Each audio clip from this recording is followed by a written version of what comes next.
This is the second episode of this podcast, and the first one was with Shan Bugby. This one's with Forever Dirt, and I'll let him introduce himself. Yeah, you're coming in a little bit choppy on my end. I'm not sure what that's about, but I'll introduce myself.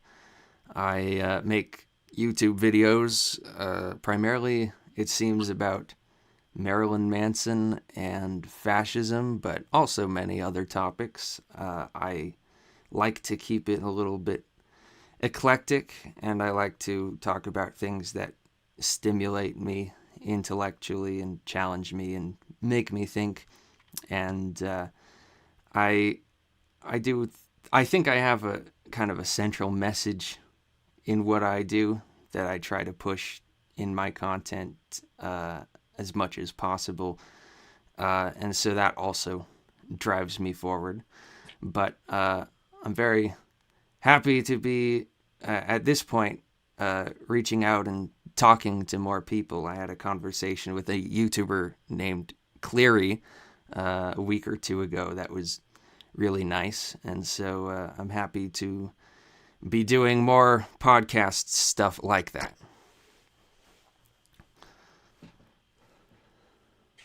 Yeah, that's where the idea for this one was whenever you did the one with him. Yeah. Um, What would you like to talk about? well, said you had a message, so I want to know what that message is. I guess for me, I'm really interested in trying to heal the discourse. And so I see that people have a really hard time communicating with each other and expressing different ideas to each other without getting really angry at each other.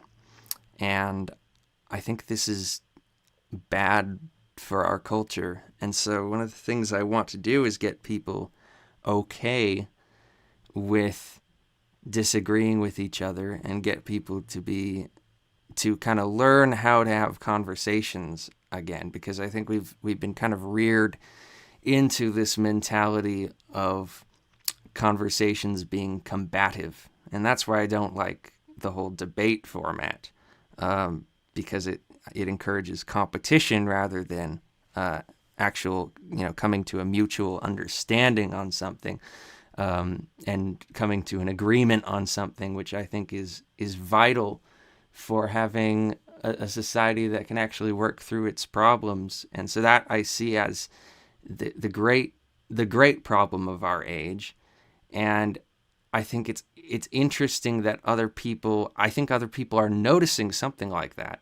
Like I hear people talk about divisiveness and polarization, and yet they don't really seem to have any idea about how to address that.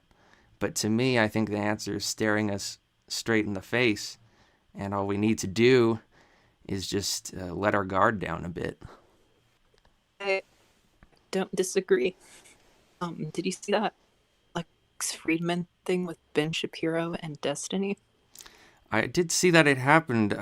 I'm surprised that the two of them haven't had a conversation yet, because they're the two most fast-talking debate bros on the online sphere, and it seems like that would be a well-matched conversation. But I do think Lex Friedman is a great example of what I'm talking about. He's one of the best at discourse because he doesn't have his guard up, and because he is more interested in having a conversation than in having a competition.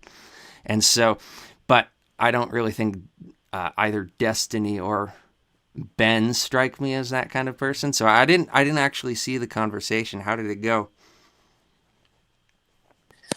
Honestly, it went quite well.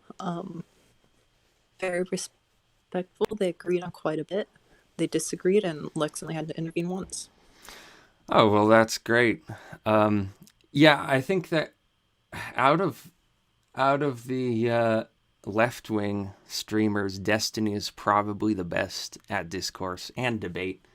I haven't seen Ben doing very much discourse. I mostly just see his solo monologues, but that's great that the two of them were able to have a proper conversation. I really like seeing things like that. I think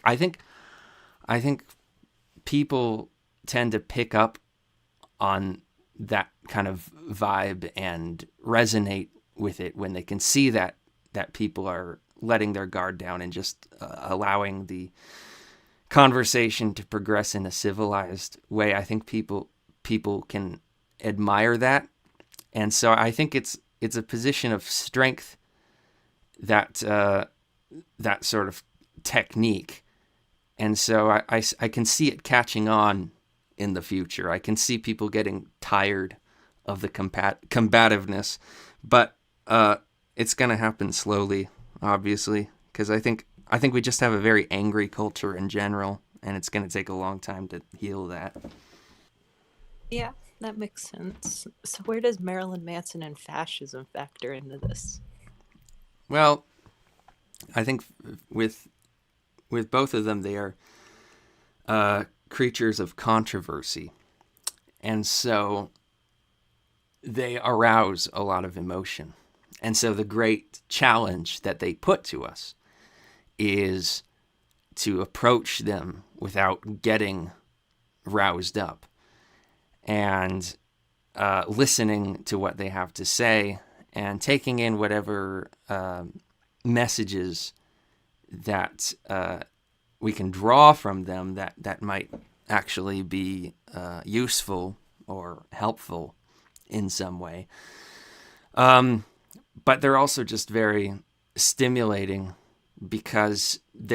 I think because they're so hard to understand, and yet there's so much kind of power and mystique therein that they kind of draw me into wanting to understand them more.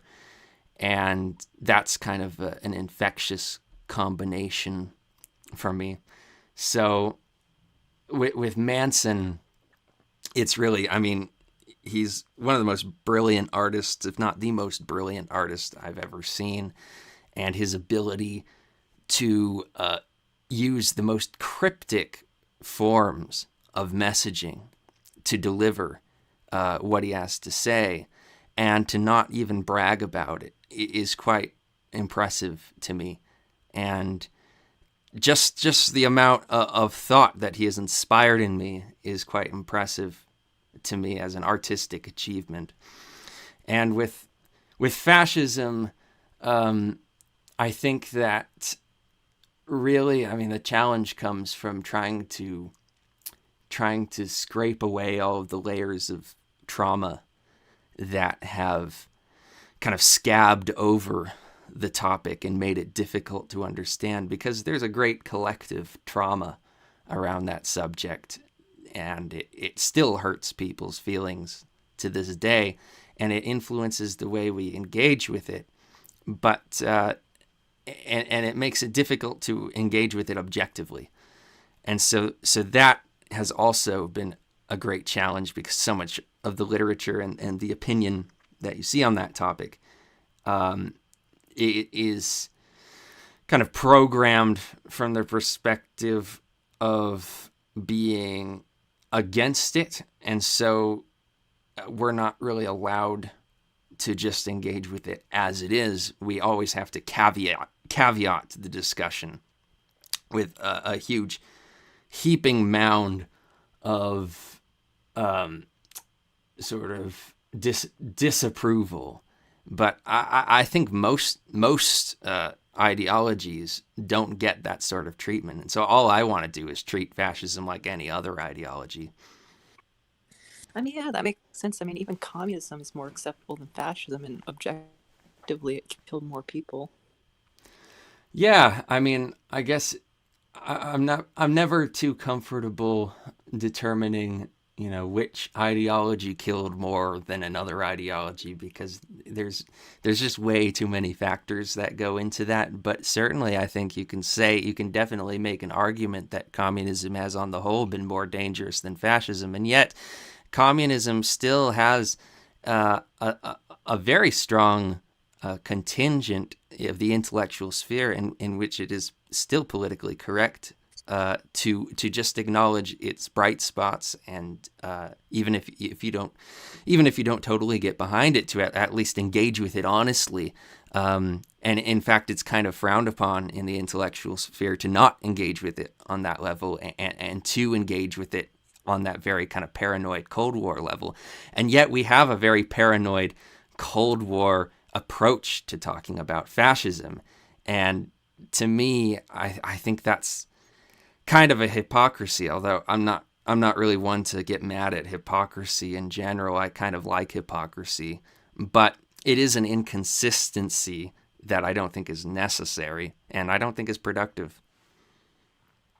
I definitely would agree, but because, speaking publicly, that's the whole argument is, well, fascism kills people, well, communism kills people too. Everything kills people. But you have to see there are benefits to everything. Yeah, I mean, So otherwise it wouldn't have gotten popular. And so I think even if you don't like fascism at all, you better at least know why you don't like it. You better at least know why other people do like it, and that requires actually being able to engage with it on the level of thinking of it the way a supporter would think of it, thinking of it sympathetically, as I like to say. thinking of it admirably. Yeah, and being willing to admit when you find yourself admiring it, as I have, and certainly, um, not everyone is going to have that perspective on the subject, but I found that I was personally kind of taken in by a lot of its messaging, although a lot of its messaging I wasn't taken in by. But at least I'm able to admit that and to have the honesty to say that, but without feeling the need to constantly pussyfoot around the issue, like don't worry, guys, I'm not an actual fascist. Don't worry, but like constantly trying to reassure people. I don't really like that mentality to discourse. I would rather just say, yeah, I admire fascism. It's kind of not Marilyn, but Charles Manson-ish. You Explain know, that. well, people are like, if you say you admire fascism, people are going to call you a fascist. So it's kind of like, if they're going to call you a fascist, they've made up your mind that you are a fascist, so you might as well be a fascist to them. You kind of reflect what they put onto you. Yeah, that's interesting. Charles Manson is a fascinating person. I did a little period of study on him for the last Manson video, the last Marilyn Manson video that I made. I didn't get to do a thorough study of the guy, but I found that uh, there was so much to him that was thought provoking, and I really appreciated the way he thought about things, even if it ultimately, I think, comes from a far too liberated intellect. I think perhaps he was so unrestrained in life just because he never had rules in life, and he spent his entire life as a criminal, a mentally ill criminal at that. That it gave him a unique perspective that was a valuable perspective, but it also, I think, was a perspective that is ultimately not very conducive to like being a good person. Have you read The Manson File by Nicholas Schreck? No, I haven't. You should. It's full of his ramblings and musings. Yeah, There's a really interesting one about humanity and how, like, the only thing that can save humanity from itself is something greater than Earth. Well, that's interesting because that makes me think of that movie 2001: A Space Odyssey. Have you seen that film? I just rewatched that the other day, and it got me down this whole rabbit hole.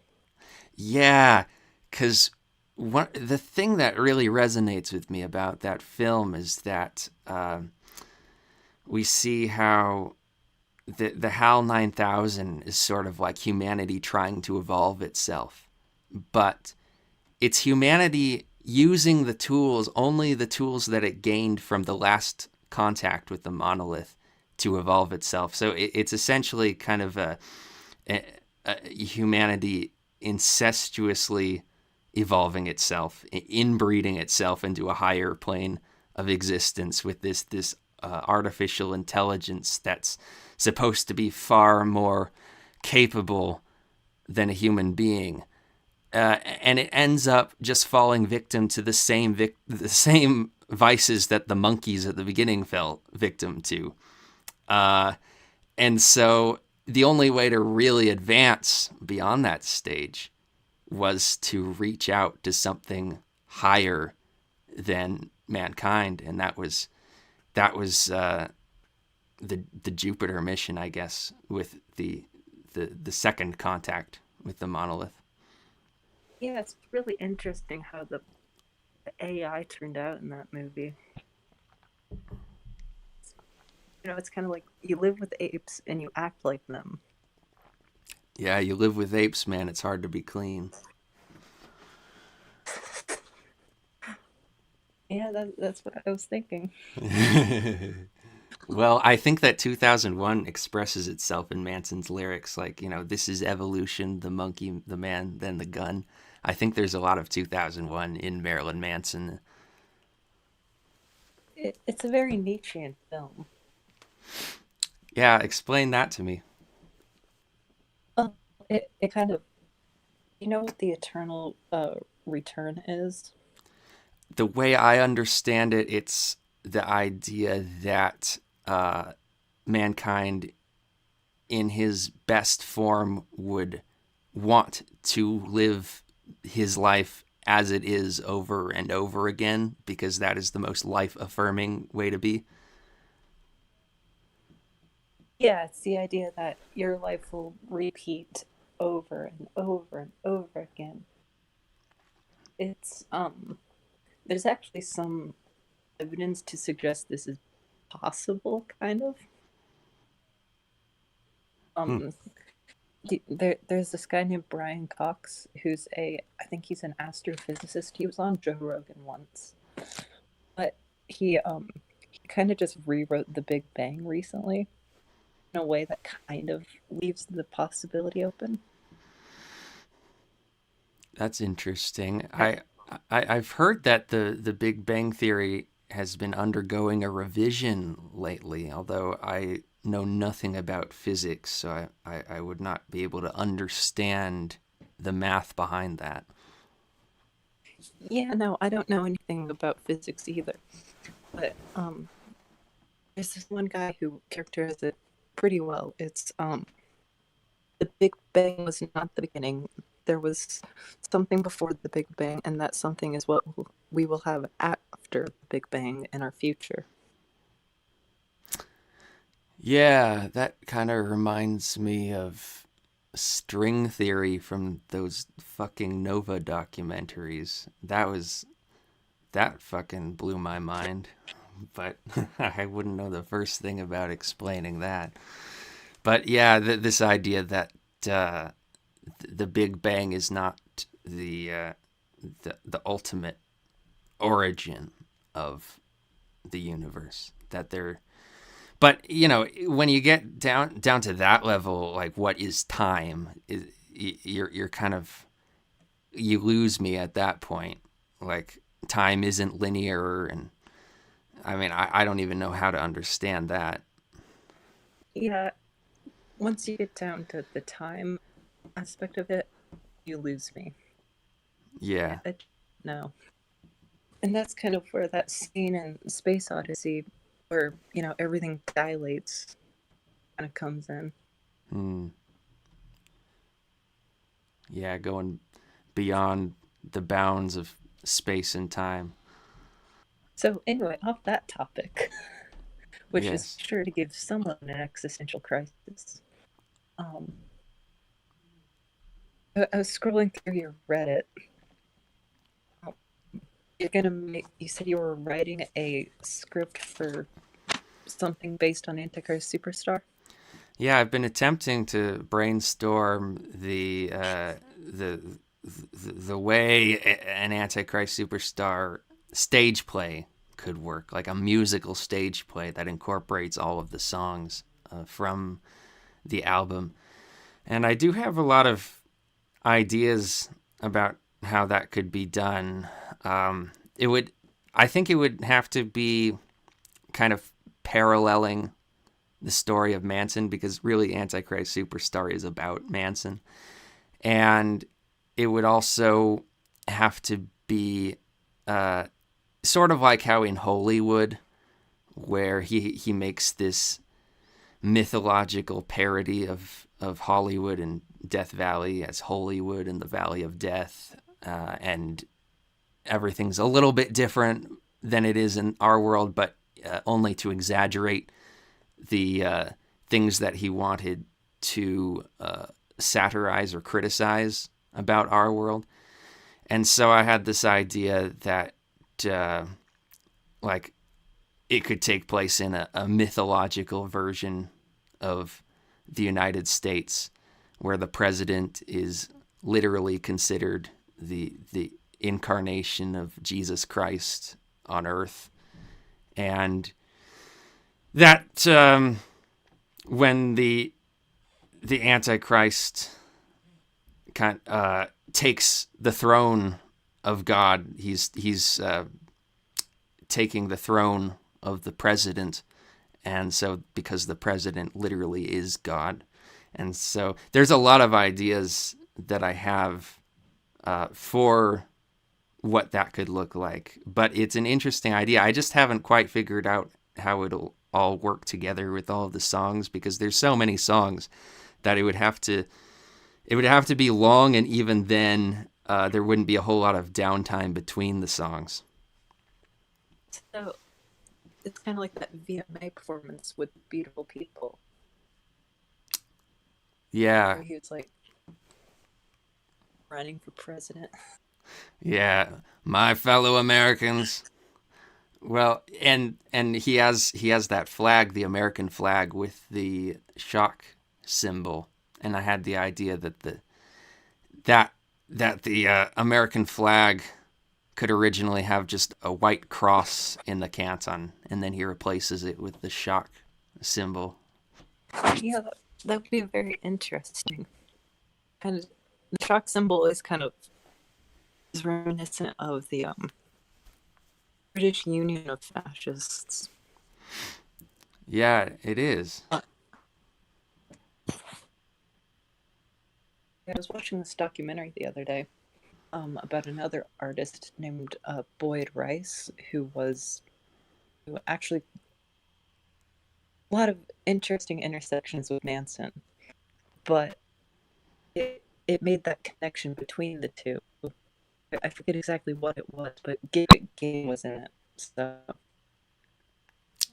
What'd you say there? um, what was the last thing you heard? That there were connections between the two. Oh yeah, there's a whole bunch of connections between the two. Um, but yeah, there's a very interesting connection between that symbol and Manson. Yeah.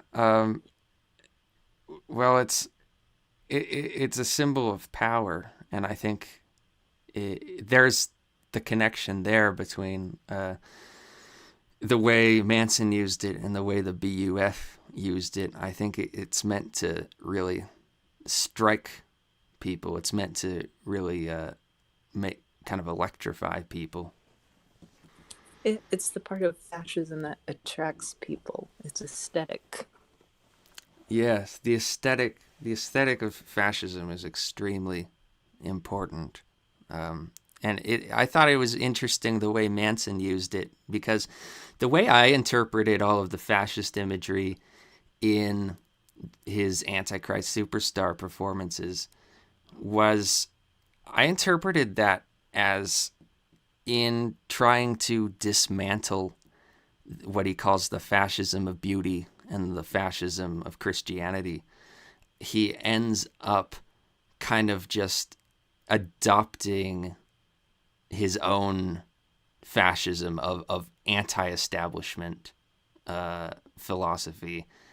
And that gets to the whole idea of him shedding his skin to feed the fake, like these sort of ideals that he once held as the worm, as, you know, him wanting to be like the beautiful people. He was now getting rid of them. He was now, freeing himself from those trappings, but at the same time, he was feeding those very same beliefs, just an anti-establishment version, an inversion of those beliefs to his followers, who were eating them up as the new breed of worm, which thinks that it's become enlightened and thinks that it is now becoming an individual and growing its wings, when really it's just doing the same thing it was doing before, eating dead skin, but it just happens to be edgy dead skin. It's kind of like how the two polar extremes are exactly the same when you get down to it. Well, yeah, and how the Christ and the Antichrist work with each other in the same divine plan. How the Antichrist exists to sort of cull the herd and make way for the new Jerusalem. And it's funny that the Antichrist is so hated or feared, and I guess it's hated or feared by weak people who believe that they're susceptible to the influence of that kind of deception.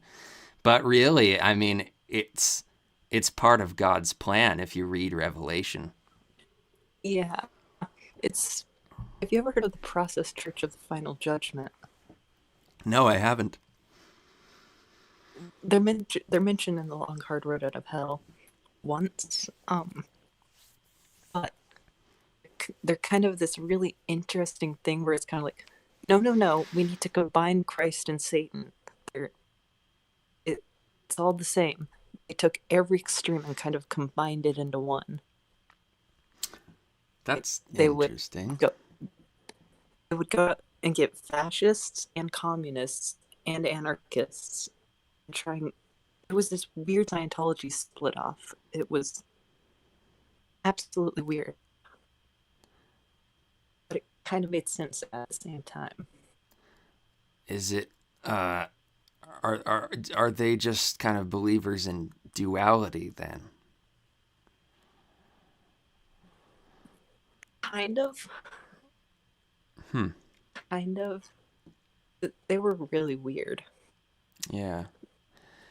Well, yeah, and I think the duality message is really one of the things at the core of Antichrist Superstar. And I don't know if I fully, it was very valuable looking into those television interviews of Marilyn Manson from the time, because he drops little clues in those interviews of what he's saying, and then those helped me greatly with trying to interpret the lyrics. And one of those little clues was he was talking about in the MTV Canadian Much Music panel. He said, but our record is balanced, I think, because it looks at both sides. And up until that point, I hadn't thought of this record as a balanced statement. And I thought, what could he mean by that? It looks at both sides, it's balanced. And then from there, that unlocked so much. It made it make way more sense how contradictory everything was. And I think that's part of what made me really appreciate contradiction and the unity of contradiction and hypocrisy. I think I began to really appreciate that from looking at the album in that way, because I could see how everything in that album is expressing a duality. Everything in that album is expressing both itself and its opposite. And so it feels very wise in that way, even though it's it has songs like Irresponsible Hate Anthem that make an outside observer think, well, what is this? Just some fanatical hate album. But then you look at the title and you think, well, that's self-aware. He's saying it's irresponsible hate. And so there is an awareness of the trappings of its own sort of identity, which I think it really elevates that album in a way that the vast majority of people don't seem to even know about. I mean, even if they're not consciously aware of it, I think Worm Boy kind of encompasses it the most blatantly. Yeah, I agree. I mean, that song is all about doubt, isn't it? Most definitely. I mean, it's like when you get to heaven, you'll wish you're in hell, that sort of thing. But people can go watch your video on that. Yeah. I had to sit through 3 hours. They can too. Well, it's actually 4 hours. It's 3 hours and 52 minutes. Oh, I'm sorry. 3 hours and 52 minutes. Yes. I hope I never have to make something that long again. But yeah, I'm supposed to be working on a video about mechanical animals right now, but man, I'm just kind of dreading getting back into that, because it's such a challenge. It's such an undertaking trying to interpret a Marilyn Manson album. And I already have a pretty good idea of what that album is about, but man, it's like I'm afraid of getting back into a project like that, because I know it'll eventually be very stimulating and engaging, but man, so much of the early process of both Antichrist Superstar and Portrait of an American Family for me was so pained and labored, because I was just like, I'm not getting anywhere. I suppose the one I'm really worried about is Hollywood, because that album just kind of baffles me. I understand some of the motifs in Hollywood, but for fuck's sake, I cannot figure out the lyrics and how they come together.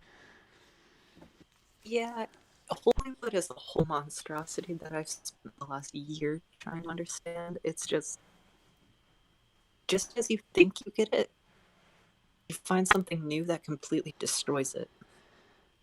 Yeah, and it's so. I think that there's so much. It's so opinionated. That one feels like, maybe aside from Portrait, his most opinionated album, and I think that one is a little bit more about his opinions on outside external things than on his personal experience, and that might make it challenging, because I don't want to misrepresent his opinion. Yeah, because it goes into it's obviously the Columbine shit, but then it goes into JFK, John Lennon, and Jesus Christ. That's a whole monstrosity in itself. Yeah, and I can kind of see what he's getting at there, but I just don't entirely get it, because what's the overall message? Because he's obviously making a connection between fame and people who are seeking fame and people who feel like losers in their life, and violence. But what exact conclusion he's trying to pull out of that is a little bit difficult for me to comprehend. I think there's quite a few different ones. Like, there's the if you die when there's no one watching, you know, dying on TV. I think hints of that were on Antichrist Superstar 2. Mm, Because in Mr. Superstar is like, would you kill yourself in TV? You know? right. I didn't think of that connection. And then, the JFK connections go to not Hollywood, fuck. Um, Go to Mechanical Animals on Post-Human, I think it is, where it's like, that's the first time Kennedy is mentioned. Yeah, the way that Mechanical Animals led into Hollywood is fascinating, especially because the Columbine thing didn't happen until after Mechanical Animals, and so it's fascinating to me to see how he was already thinking about John F. Kennedy, not only in Post-Human but also in the music video for Coma White, and then Columbine happens, and then that ignites that thread of thought he had already going even more and makes him really turn it into something even bigger. But it's really a shame because there was supposed to be a book that he wrote for Hollywood. Only one chapter was released. Yeah, and it was like chapter 10 or something. It's like, what the fuck am I reading? And it never came out. And I'm starting to wonder if he ever even wrote the thing. Yeah, and then there was supposed to be a movie for it too. Oh yeah, and it was supposed to be directed by Alejandro Jodorowsky, which would have been pretty epic. Yeah, you know, so many failed projects. Oh yeah, Same thing with the Phantasmagoria movie.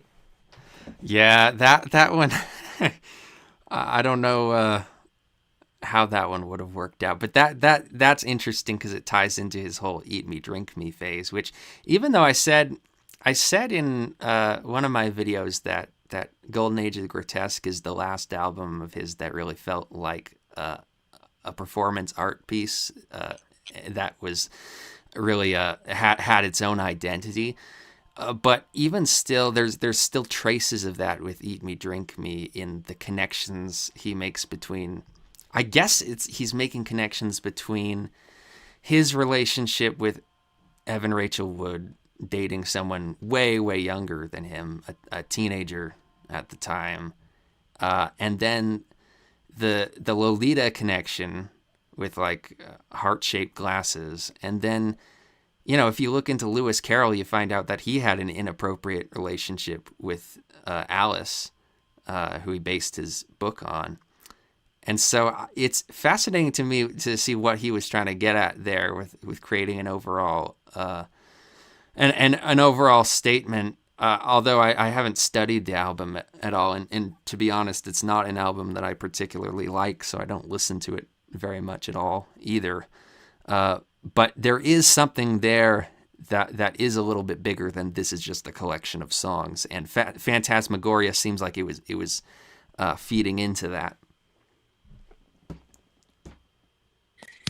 Yeah, it can seem like that, but then the stills from Phantasmagoria were just the weirdest thing I've seen. That's considering it's Manson.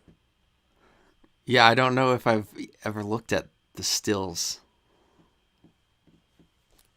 You can find it on Kushner's site. Hmm. Yeah, I wonder what that movie would have been about. I mean, I know it was about Lewis Carroll, but I wonder what his idea for that movie was. Yeah, he talked about it in so many interviews, but never gave like a coherent answer. And he's always good at that. One of the things that is really admirable about Manson is that he doesn't feel the need to over explain his art. Like, I think I would be the kind of person to want people to understand my art. And so I would explain stuff in great detail. But he has a lovely way of just dropping little hints without getting too explicit about, oh, this lyric means that and this symbol means this. And there's this double meaning, and he's always littering his work with double meanings, And so it creates a big project for me to, because I guess my goal with all of this is to make this art accessible for people in a way that it never has been before. So if you don't want to go through all the effort that I'm going through, you don't have to, and you can still appreciate the full scope of what he's actually doing with his art. Yeah, he I'd say it's not even double layered. I'd say it's triple layered, sometimes more. Especially with the letter 15. Hmm. That that letter is so ingrained in his work. You like don't even know where it began. It's just always been there. Yeah, I'm not really much of a numerology guy, and the occult numerology stuff was kind of one area where I struggled in my analysis, and so I'm not quite sure what the 15 thing is about, but it is interesting. Well, there were 15 victims at Columbine if you include the shooters. So there's that. That's interesting. That's an interesting little coincidence of fate.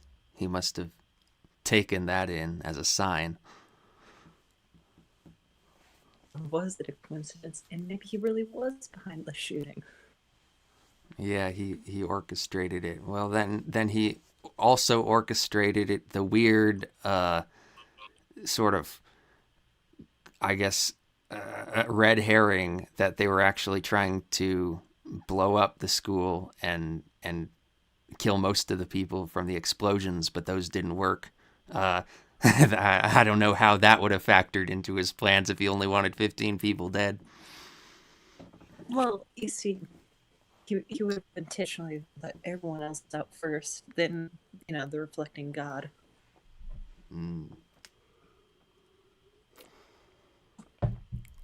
Yeah, the reflecting God. That whole thing with the how the end of the world is really just a suicide, but then it can also be interpreted as a collective suicide, as the suicide of American values, and that's just how Manson's stuff works. Like it leads you on these trains of thought where you can interpret a lyric or an idea in so many different ways, but it's not that only one of those ways is correct. It's that they all those meanings interlock with each other and add something else to the piece.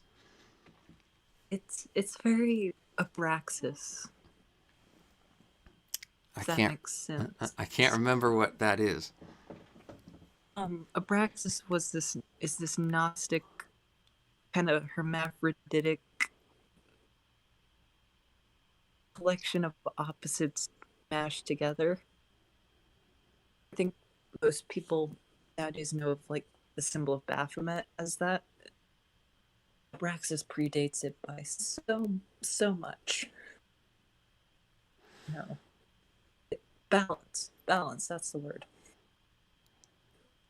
Yeah, I think there's a lot in Gnosticism that kind of holds the key to understanding a lot about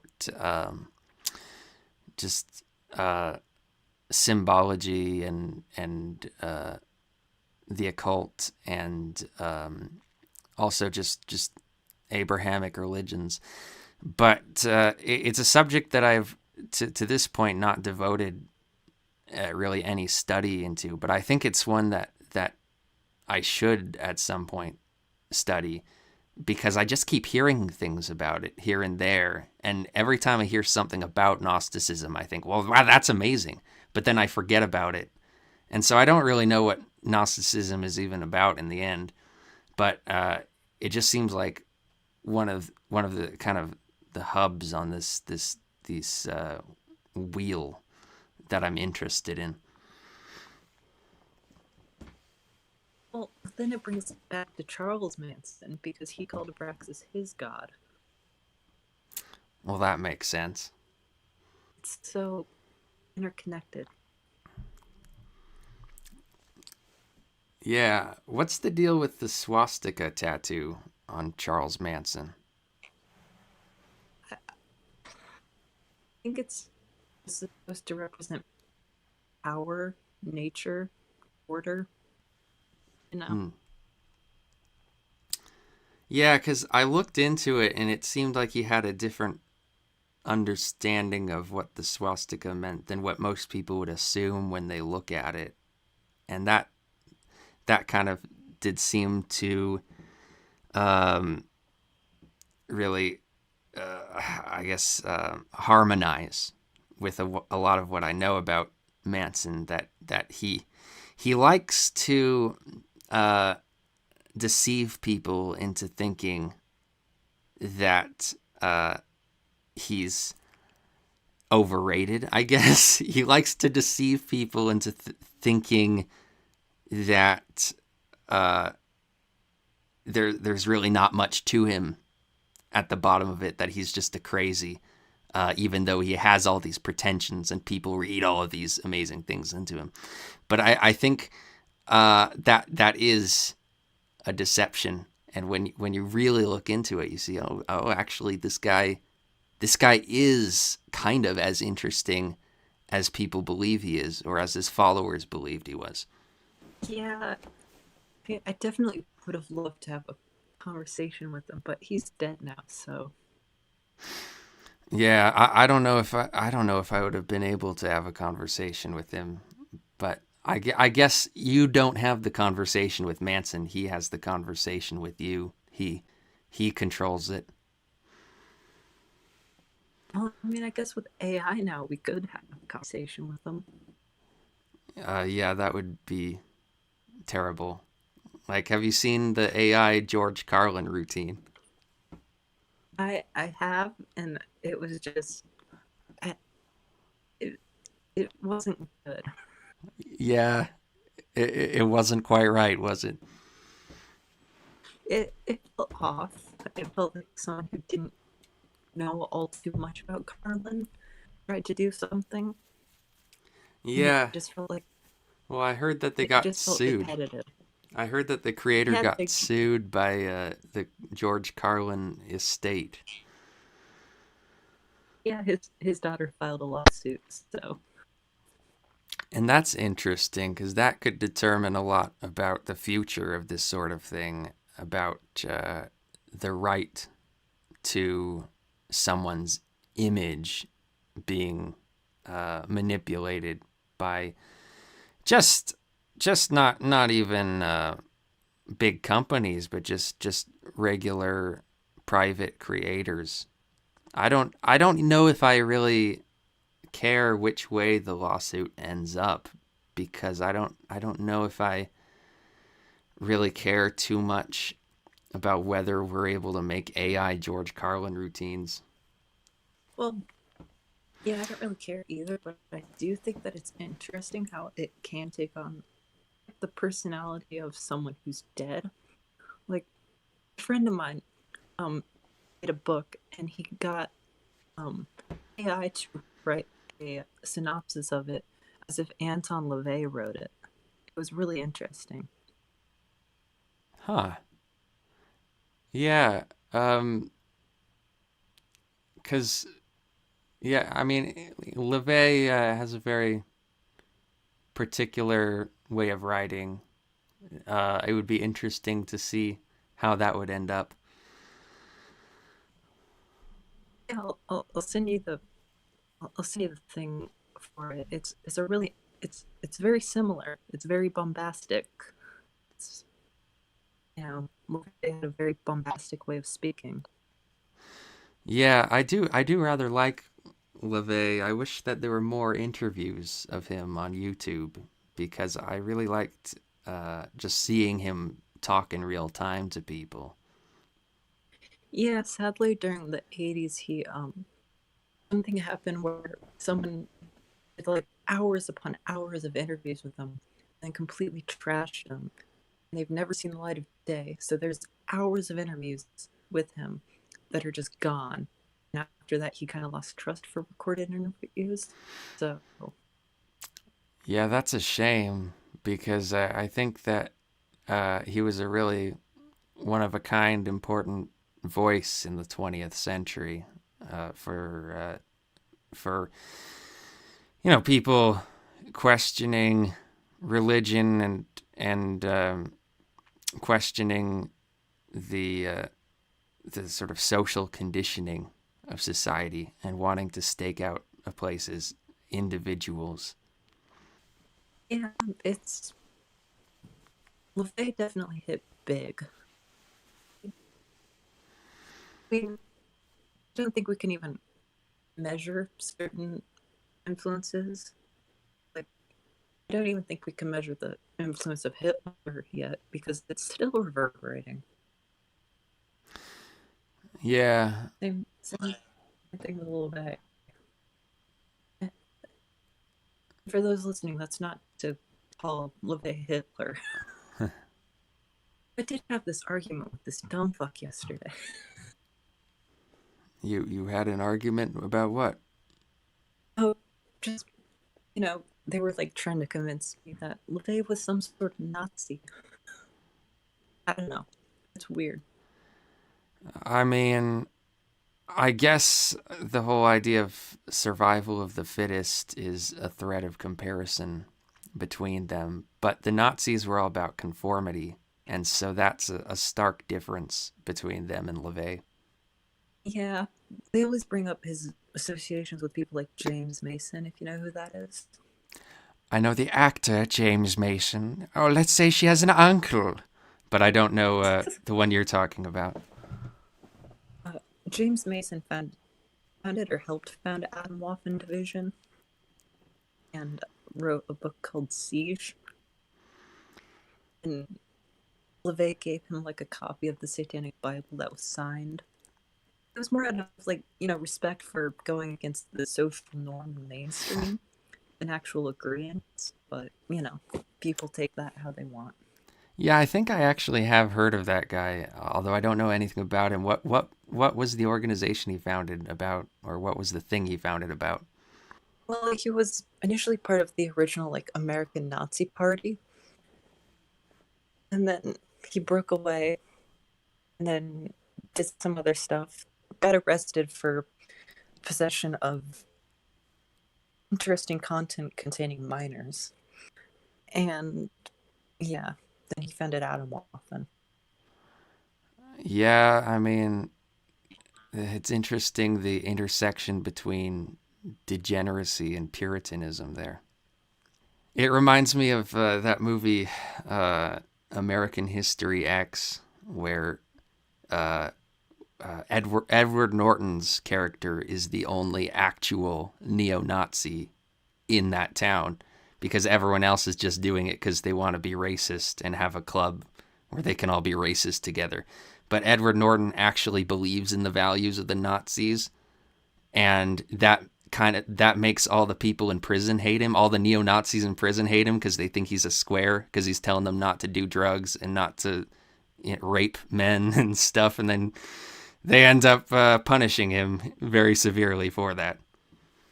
That kind of reminds me of um the movie Believer, The Believer with Ryan Gosling. I'm not familiar with that You one. seen that? Oh, he's this Jew who's trying to be a Nazi, and it ends with him trying to blow up a mosque, but instead he tells everyone to get out, and he's the one who gets blown up. Huh. It's really interesting. A Jew who becomes a Nazi. I mean, that's not unheard of. Yeah, it, I don't know. It's an interesting movie Yeah, I think I heard about because that when listening to a podcast by a couple of neo Nazis. What were you gonna say? no, nothing really important. Hmm. Yeah, because I was I just was gonna spoil the movie. oh okay, because I was listening to a podcast with this guy, Cultured Thug, who was a YouTuber who identifies as a classical fascist, but he used to be a neo-Nazi. And I was listening to him talking to this podcast called Nordisk Radio, which I guess is a neo-Nazi podcast. And that's one of the movies they brought up. It did kind of pique my interest, but I wasn't really sure if I understood what it was about. Yeah, it's the whole Jewish Nazi thing is a really interesting one. Yeah, I mean, But the whole relationship between the Jews and I guess what we could call the broader National Socialist movement, it's difficult to parse out at times because I think, I think there's been I think that they one way in which those far right people might have a point is that Jewish people have been quite successful in controlling the conversation around this and preventing us from having access to these far right thinkers and their anti-Semitic ways of thinking. And I honestly kind of feel like that makes it easier for them to kind of circle jerk about the Jews and how much they dislike them. But it also makes it harder for outsiders like me to really understand the dynamic that's going on because there's just not enough communication there. But like one thing that I really don't want to do is go into conspiracy theory mode and kind of blame everything on the Jews, but that seems to be what those far right people like to do. And yet the Jews seem to not make it easy for me not to do that sometimes with the ways they behave. And so it's a little bit of a touchy subject, I think. And I'm going to have to do a lot of research if I ever make a video about that subject, because it's definitely one that I don't want to fuck up.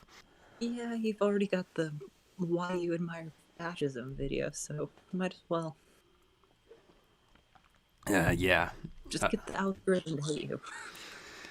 Yeah, and the thing is, something that Cultured Thug brought up in that interview is that, he was able to make videos about promoting fascism and other stuff like that. But as soon as he started talking about the Jews at all, then he was immediately shut down.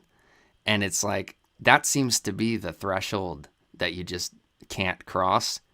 And so when I do eventually have to reckon with that threshold, I want to be very certain that I'm reckoning with it in the right way, because it's just like the fascism thing alone is difficult, but the Jewish question, I think, is there's way more hurt feelings about that subject, and yet there seems to be there seems to be so many ways in which you can see how the far right kind of has a point about them. And I don't want that to sound like I think they're right to be anti-Semitic, because I don't.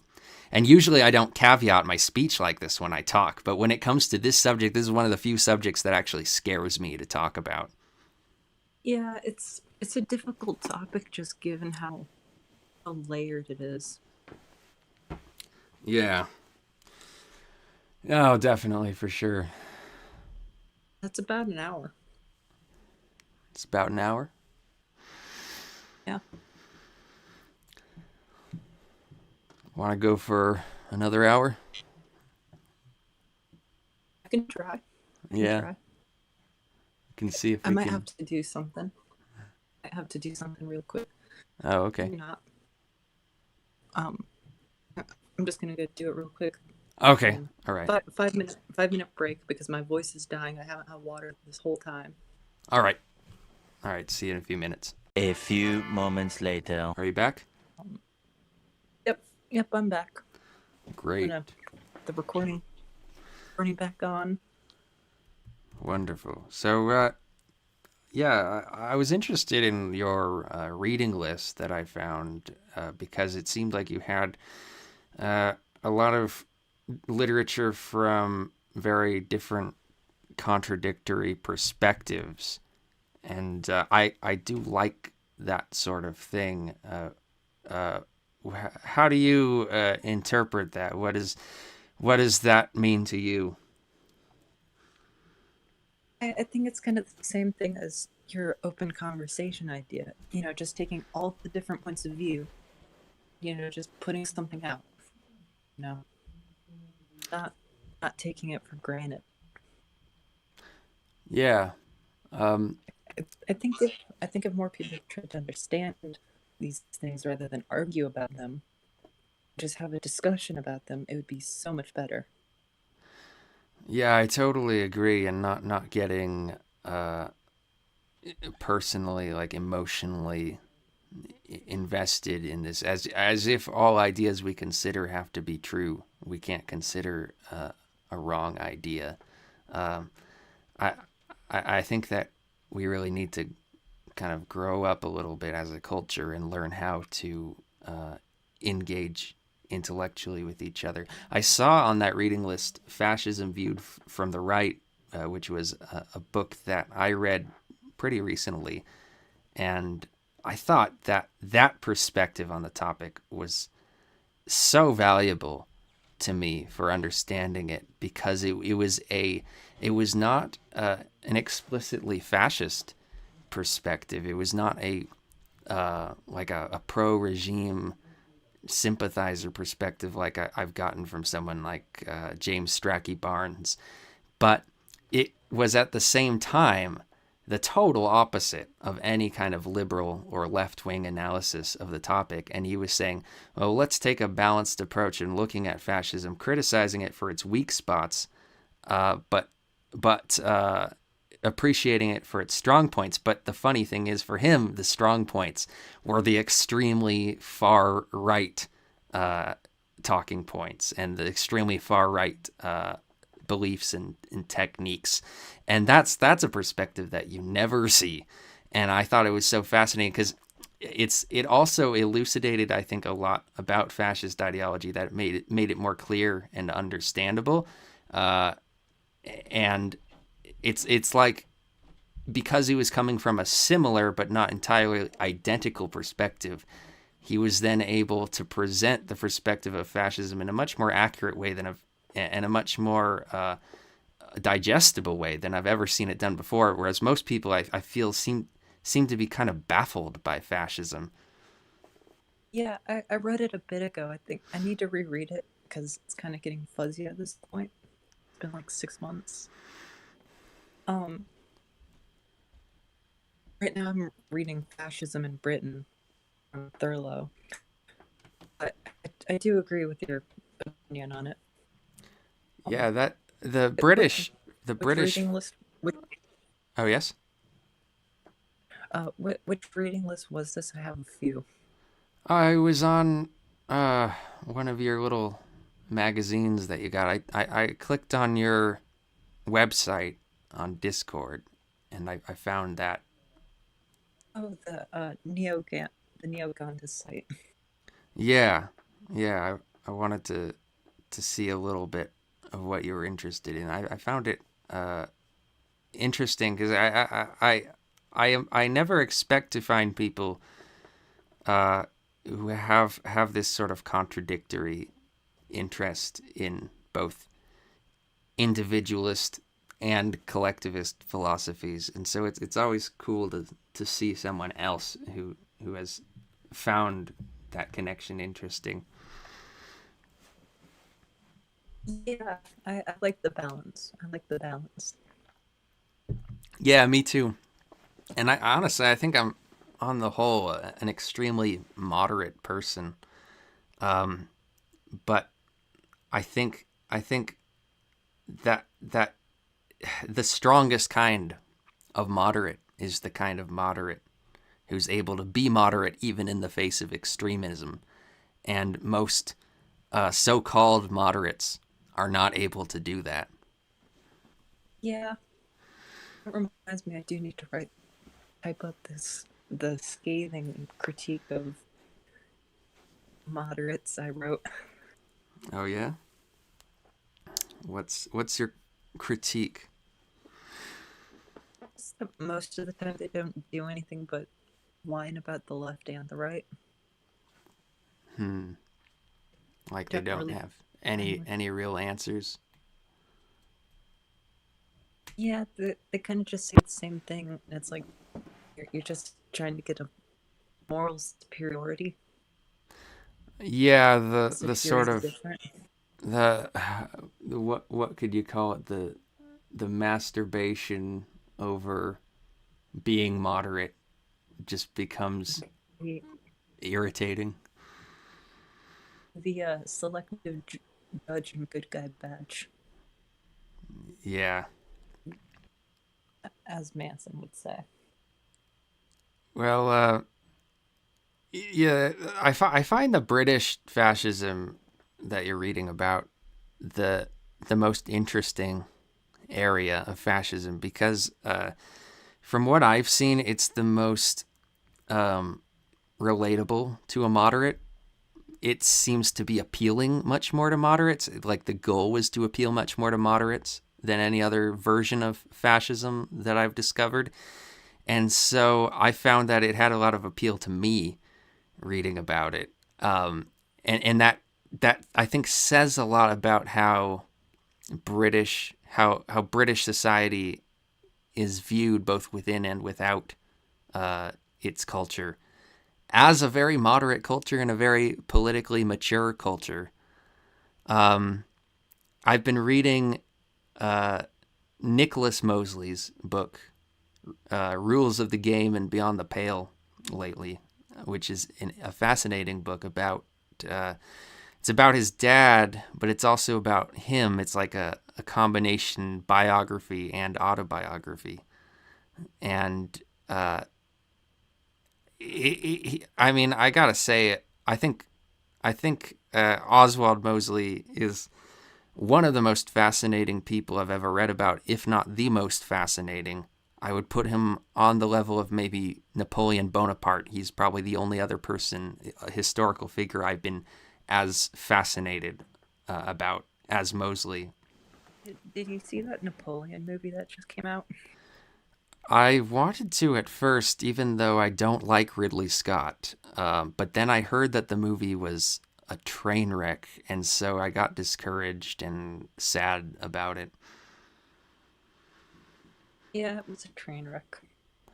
That's really sad because I really want to see a proper treatment of Napoleon's life. I really want to see somebody do Napoleon the way it should be. And it should be long. It shouldn't be one movie. I think it should at least be a trilogy of 3-hour movies or a series of at least 10 episodes.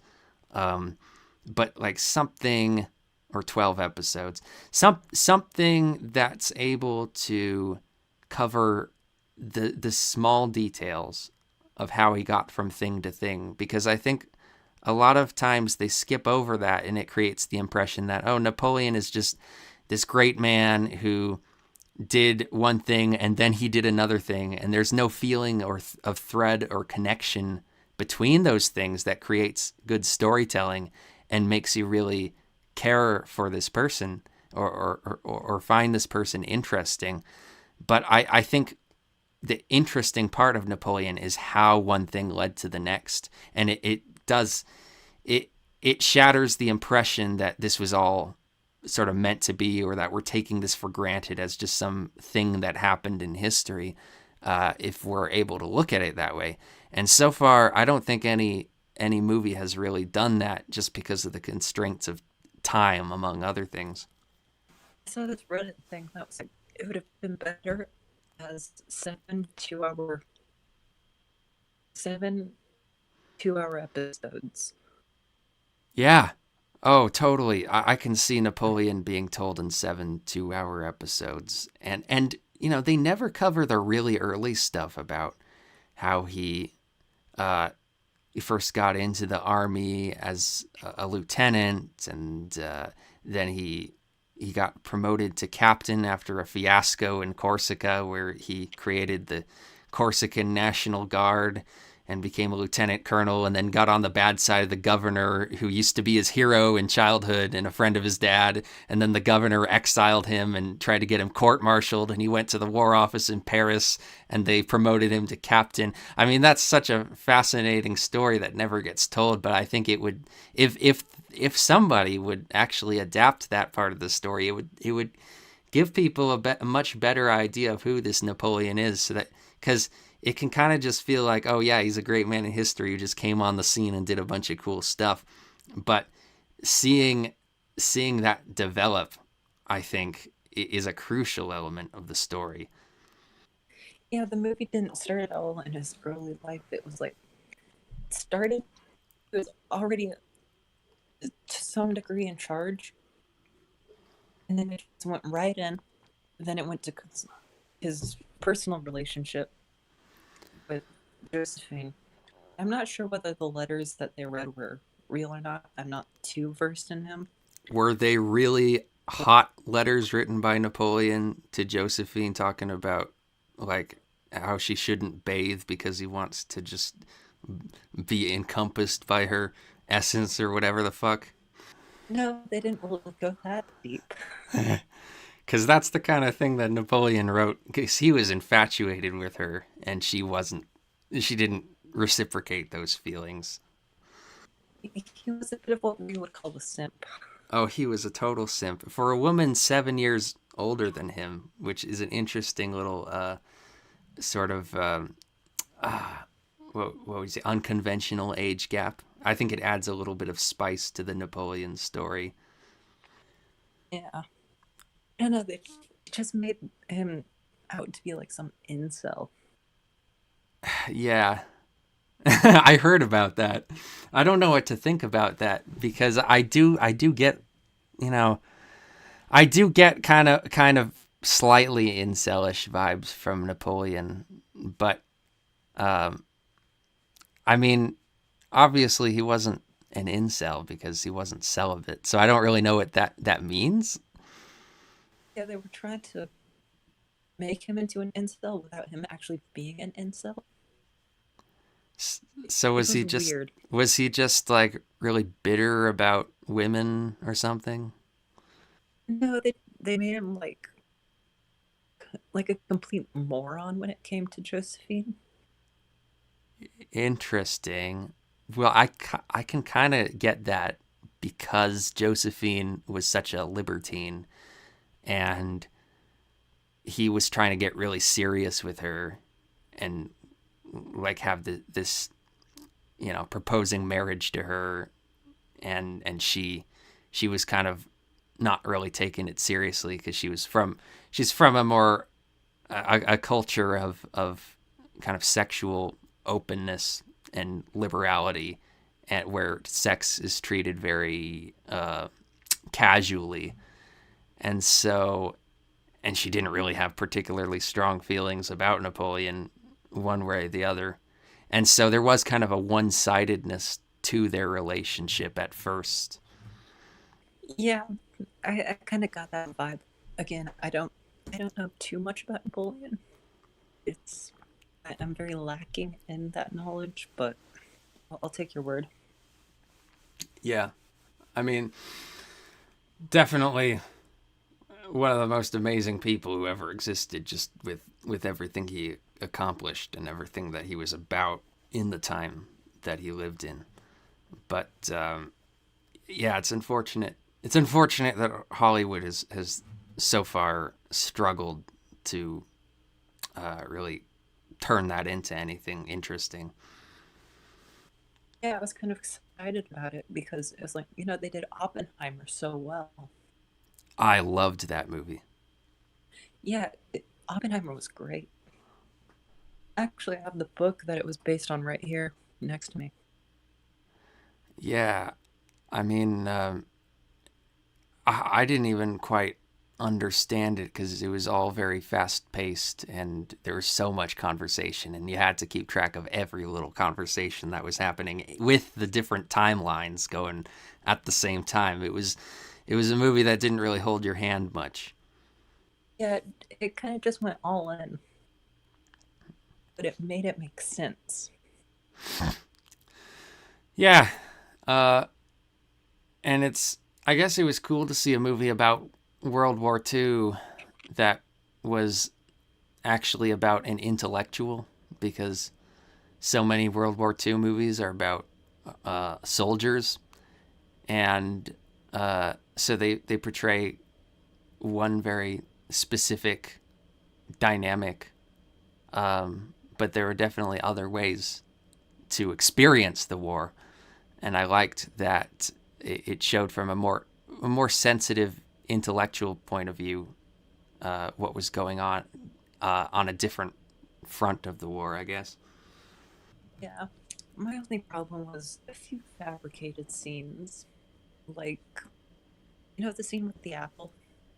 Yeah, Yeah, historically, he got caught.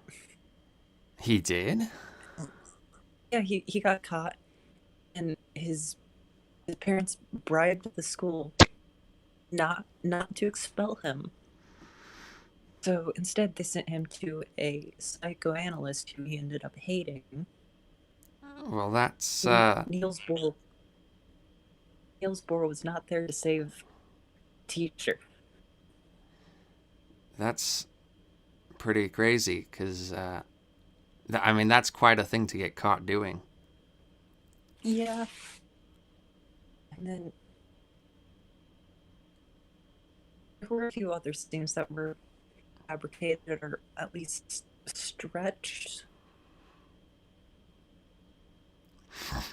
But other than that, it was a great movie. Yeah, I was really impressed by it. Um, I think it's I have not had the greatest impression of Christopher Nolan just because I think the only films I've seen from him were his Batman movies, and I didn't particularly like those very much. But this has definitely piqued my interest a little bit more about him and made me more interested in seeing what he has to offer in the future. Yeah, I kind of want him to continue doing historical movies, to be honest. Yeah, yeah. I mean, I'd like to just see more historical movies in general because there's just so much material there that hasn't been given a chance yet, and history is way more exciting than a lot of people think. What would be like the ultimate history movie? Um, well, I like the kind of the historical farce idea as it was done in The Death of Stalin. I thought that movie was very good, and they also they also kind of did that in the show I Claudius, where it portrays the events of the early Roman Empire in a kind of comedic way. And so I would like to see a movie about like a really convoluted clusterfuck that happened in history where everyone's putting stuff on the line, putting themselves at stake, and people are winning, people are losing. There's all kinds of drama. There's all kinds of personal issues, but treated in a farcical way so that we can see, ultimately this is hilarious. It might feel really important to the people in it, but looking back on it, we can see that it was really funny in hindsight. And so, like one idea I had was like the year 1066, where three kings were trying to gain control of England and become the king of England. Two of them happened to be named Harold. You could get some comedy out of that. There's also just a lot of Roman stories that I want to see. Roman stories that haven't been touched on, the years of multiple emperors in Roman history. You have the year of the 4 emperors, the year of the 5 emperors, the year of the 6 emperors. I would like to see one of those get adapted into a farcical film, just because I like power grab stories where everyone's trying to get ahead in a really chaotic time period. And also, I think there's not enough representation for the sort of early modern period or the Renaissance period. And so I would like to see more stuff about, for instance, the English Civil War or the 30 Years' War. I'm surprised there hasn't been a 30 Years' War movie, because that was one of the most destructive and horrible events in European history. It's been kind of forgotten about, but it was like, as bad or worse than World War II for Germany. Well, it doesn't involve the funny mustache man, so they're not going to do it. Yeah, but just I saw a movie recently called Cromwell, which is about Oliver Cromwell, starring Richard Harris and Alec Guinness as the king. And despite some kind of anachronistic stuff that I didn't like, and the fact that they kind of changed a lot of the history to make Cromwell more important than he was, I thought it was a great film because of a lot of the ideas that it raised. Like Parliament, for instance, brings the king to trial, and the king is sitting there in his trial saying, "By what authority do you bring me here?"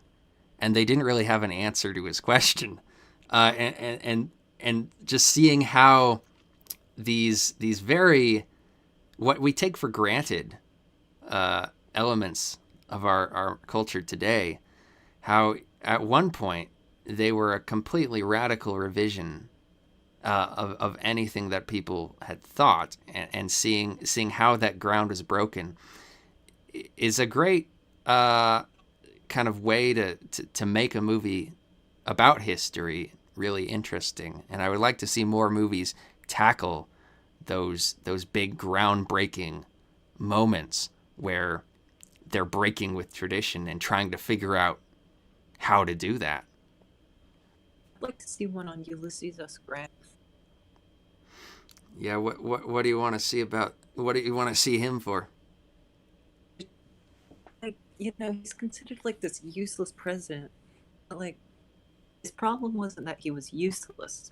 His problem was that he didn't understand math, and that he wasn't good with understanding deals. He was a great general. But outside of that, he was kind of shitty at everything else. That's interesting. Yeah, there's really good, very short biography about him by Michael Korda that I would recommend. Yeah, one president that did pique my interest because of a podcast where they talked about him called Totalis Rankium was the one who came after Grant, Rutherford B. Hayes. And what fascinated me about the portrayal of him in that podcast was they read so much of his diary. And his diary reveals him to be this extremely schmaltzy, sweet, like sickeningly sweet, friendly person. And it's hilarious to read. And when you then match that up with the events of his life, it does form a kind of consistent picture of this guy who is just extremely friendly and nice to everyone. And yet he's really more remembered for the controversies surrounding him and for being unpopular and for being an electoral college win and only getting one term. But one of the biggest controversies around Hayes was the fact that he vetoed the anti-Chinese immigration bill that Congress was trying to pass. That made him very unpopular. But in hindsight today, that actually makes him look pretty good. Yeah, I hadn't heard about that, honestly. I didn't know anything about Hayes until just now. Yeah. There's so many little stories like that in history that people can pull from. And I just wish that people had more inspiration to look for those kinds of stories. I'd love for a series on Aleister Crowley. Oh, yeah. That would be interesting. That would be amazing, because that is a really cool story. I mean, Richard Kaczynski did a good book. No relation to the Unabomber, sadly, but very, very interesting book. Maybe a Ted Kaczynski.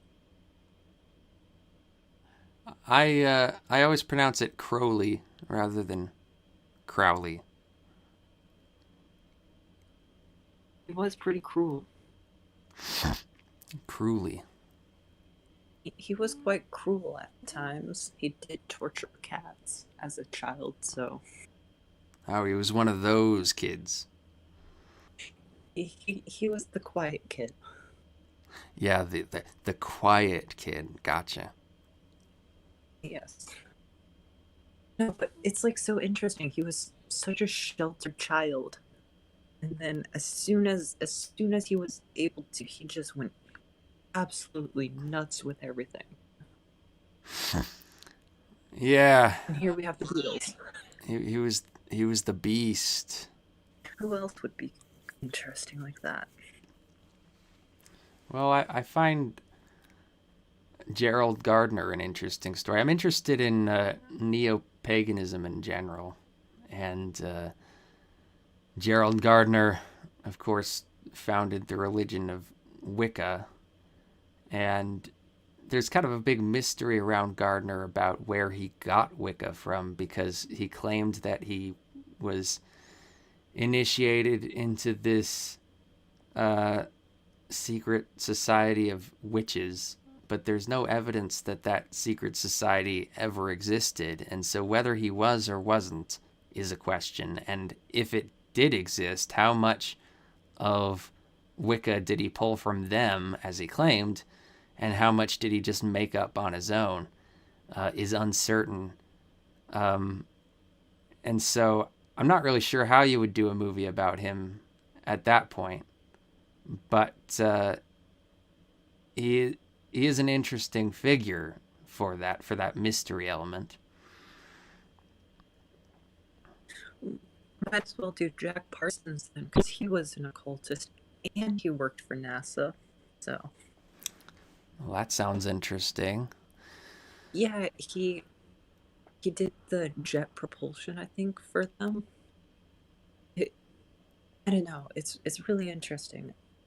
I think the channel Darling on YouTube goes over him pretty well. Yeah. Yeah, Wicca is a weird case of like a whole kind of dogma that was just sort of created out of nothing. And I don't think it has any roots in any genuine pagan tradition, but it became its own religion with its established premises, and a lot of people started adhering to it. But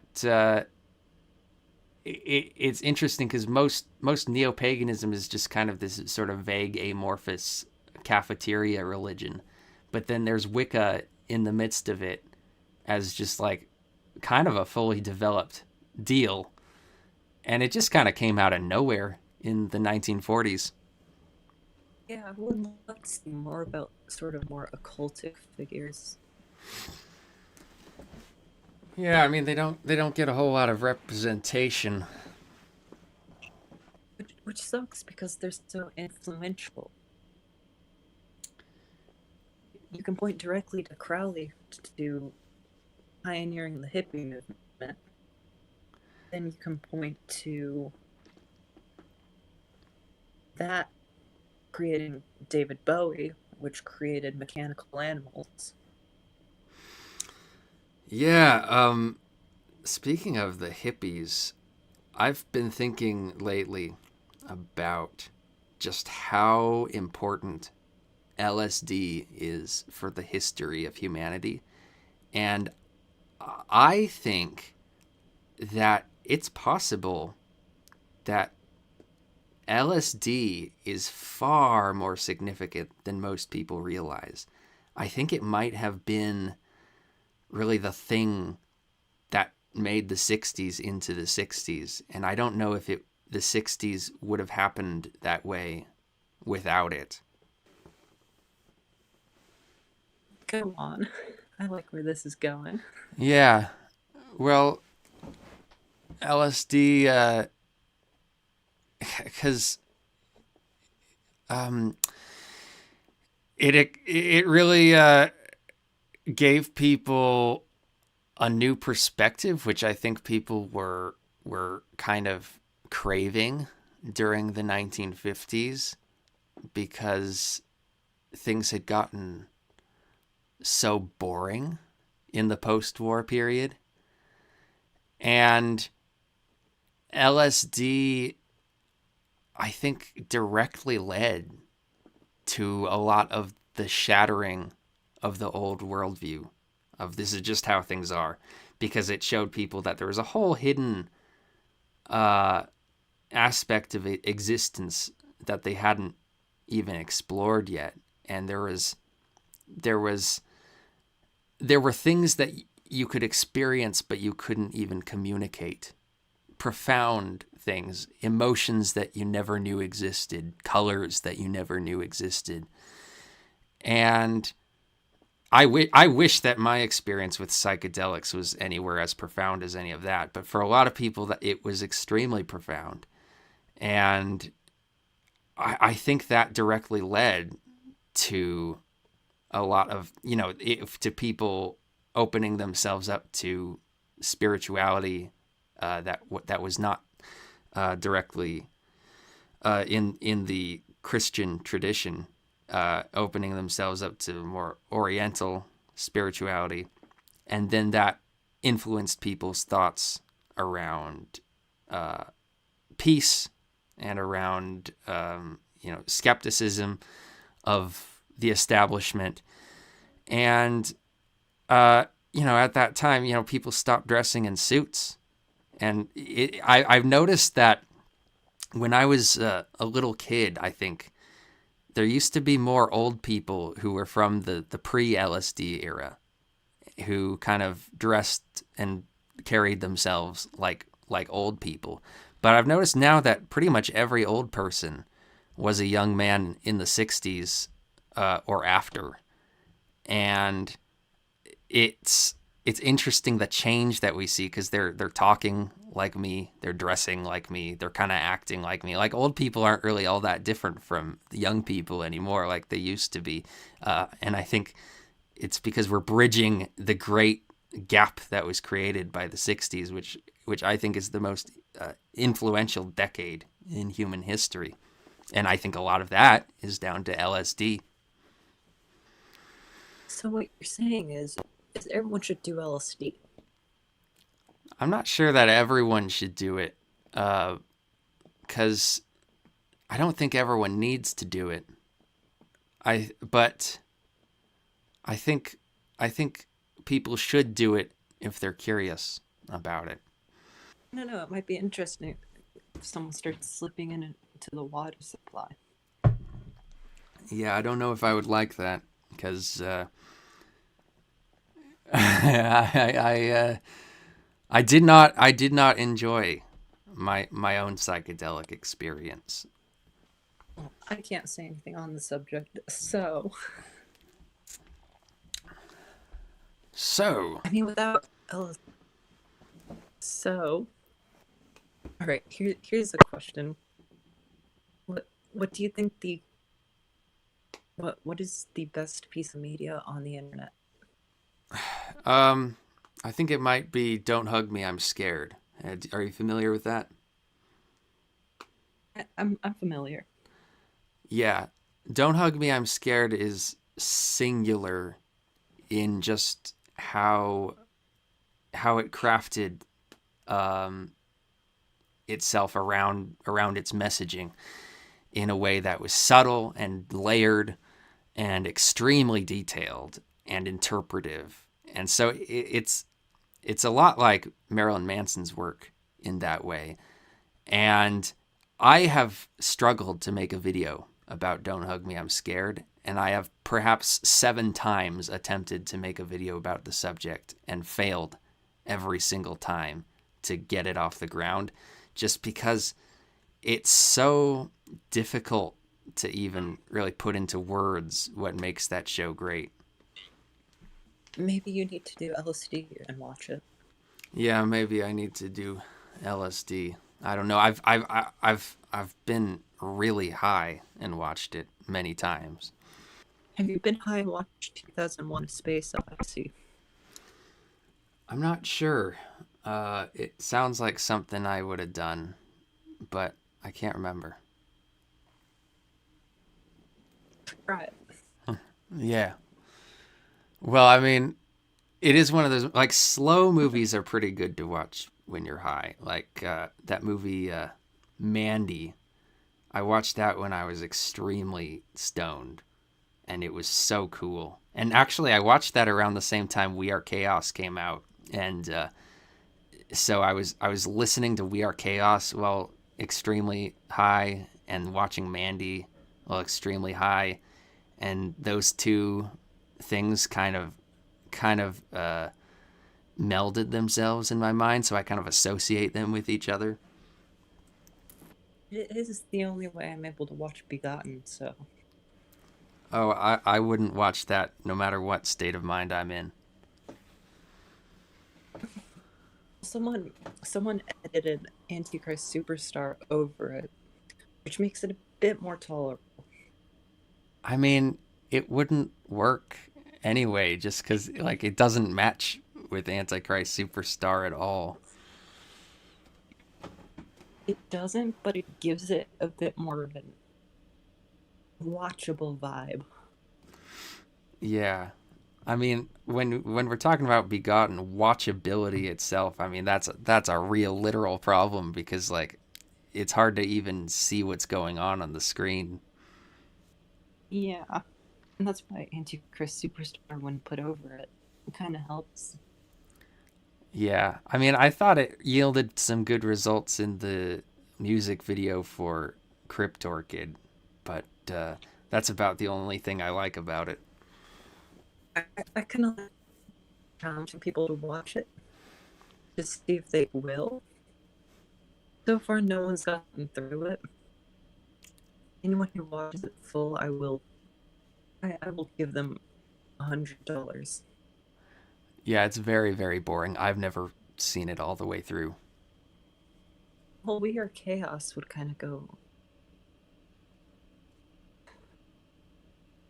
I don't know. I'm trying to think of something and do this at the same time. Well, maybe that's it. Maybe it is. Well, Good 2 hours. yeah, it was about 2 hours. I think we covered some interesting ground. So Yeah. unless you have anything else to say, we can sign off. Yeah, I'm going to stop the recording now. All right. Well, All right, that's going to be a bitch to edit. we'll talk again sometime. Yeah, I hope so. Usually have people on multiple times. All right. See you later. All right, see ya.